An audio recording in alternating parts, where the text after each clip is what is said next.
हम ओम प्रकाश राजभर किस मंत्री से कम है। सियासत अगर संभावनाओं का खेल है तो इस खेल के सबसे बड़े खिलाड़ी हैं ओम प्रकाश राजभर। सुहेलदेव भारतीय समाज पार्टी के राष्ट्रीय अध्यक्ष ओपी राजभर राजनीतिक मौसम के बड़ी जानकार माने जाते हैं। यानी सियासत किस करवट बदलेगी ओपी राजभर पहले से ही भांप लेते हैं। लेकिन इस बार वो गच्चा खा गए हैं। गाजे बाजे के साथ दिल्ली में बीजेपी से गठबंधन के लिए पहुंचे थे। अमित शाह के साथ ओपी राजभर और उनके बड़े बेटे की मुलाकात हुई थी। मन में मंत्री बनने का सपना था, लेकिन घोषी चुनाव में मिली हार ने ओपी राजभर के हर अरमान को चकनाचूर कर दिया। गठबंधन में ना साख बची है और ना ही अभी तक मंत्री बन पाए। तो सवाल यही है कि क्या फिर से पलटी मारेंगे ओम प्रकाश राजभर? क्या लोकसभा चुनाव से पहले बीजेपी का साथ छोड़ेंगे राजभर, या फिर अपमान का घूंट पीकर गठबंधन में बने रहेंगे? ओपी राजभर इन दिनों जहां भी जाते हैं, सवाल हर जगह उनका पीछा करता है। समर्थक से लेकर विरोधी तक, नेता से पत्रकार तक, हर कोई बस यही पूछ रहा है, नेताजी मंत्री कब बन रहे हैं? बेचारे ओपी राजभर करे तो क्या करे। पिछले दिनों जब पार्टी के बैठक में भाग लेने के लिए ओपी राजभर सोनभद्र पहुंचे थे, तो पत्रकारों ने फिर से उनके दुखती रग पर हाथ रख दिया। जिसके बाद राजभर का जो जवाब आया वो आप भी सुनिए।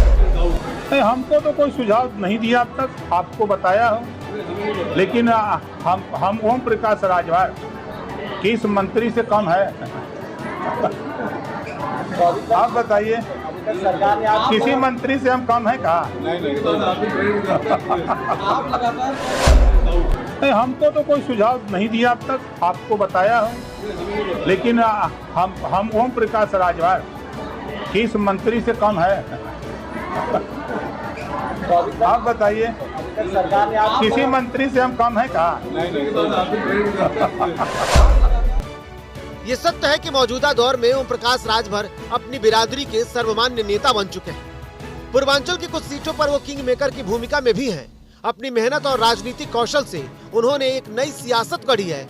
लेकिन उससे भी बड़ा सत्य ये है कि ओपी राजभर मौका परस्त हैं और पलटूबाज नेता हैं। बड़बोलेपन में बड़े बड़े नेताओं को मात में दे, लेकिन घोसी उपचुनाव में मिली हार के बाद उनके सितारे गर्दिश में चले गए हैं। कहा जा रहा है कि राजभर के लिए योगी आदित्यनाथ ने कैबिनेट के दरवाजे बंद कर दिए हैं। बीजेपी आला कमान भी बहुत तवज्जो नहीं दे रहा है। लोकसभा चुनाव में सौदेबाजी को भी बहुत बड़ा झटका लगा है। ऐसे में ओपी राजभर अब क्या करेंगे? ओपी राजभर के जानने वाले बताते हैं कि वो कभी भी एक डाल पर नहीं बैठते हैं। राजभर का अतीत इस बात की तस्दीक भी करता है। उनके सियासी सफर पर गौर करें। वो कभी कांशीराम और मायावती के बेहद खास हुआ करते थे। इसके बाद सोनेलाल पटेल से नजदीकियां बढ़ी। साल 2014 के बाद यूपी में मोदी योगी राज का उदय हुआ। बीजेपी के पिंगे पड़ने लगे। योगी के साथ खटपट हुई तो समाजवादी पार्टी की साइकिल पर सवार हुए, लेकिन एक बार फिर से बीजेपी की गोद में बैठ गए। हालांकि पिछले कुछ दिनों से जिस तरह से बीजेपी के नेता उनकी अनदेखी कर रहे हैं, उससे ये कयास लगाए जा रहे हैं कि पियरका चाचा फिर से पलटी मार सकते हैं।